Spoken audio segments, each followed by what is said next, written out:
तेल गरम करून घेणार आहेत आणि त्याच्यामध्ये आपण सर्वात प्रथम लसण अद्रकची पेस्ट टाकून घेणार आहेत आणि ती एकदम व्यवस्थितपणे परतून घेणार आहेत। एकदा का लसण अद्रकची पेस्ट प्रॉपरली परतून झाली की त्याच्यामध्ये आपण जे हळद मीठ लसण अद्रकची पेस्ट वगैरे लावून ठेवलेलं जे मटण आहे ते मटण आपण त्या तेलामध्ये ॲड करून घेणार आहेत आणि त्याला एकदम व्यवस्थितपणे तेलामध्ये परतून घेणार।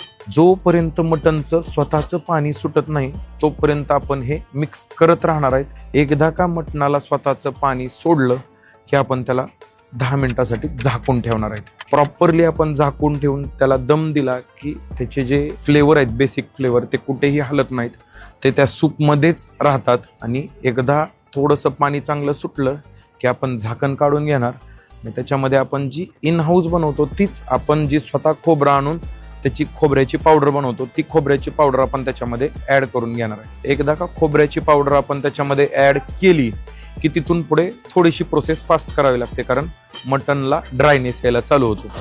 जे काही थोडंफार पाणी सुटलेलं असतं ते खोबरं पावडर ॲब्झॉर्ब करून घेतं आणि त्याच्यामुळे थोडासा ड्रायनेस येतो। तर तिथून पुढे आपल्याला क्विकली ते व्यवस्थितपणे एकदा मिक्स करून घ्यायचं आणि त्यानंतर आपण जे गरम पाणी करून ठेवलेलं असतं ते गरम पाणी आपण त्याच्यामध्ये ॲड करून घेणार आहे।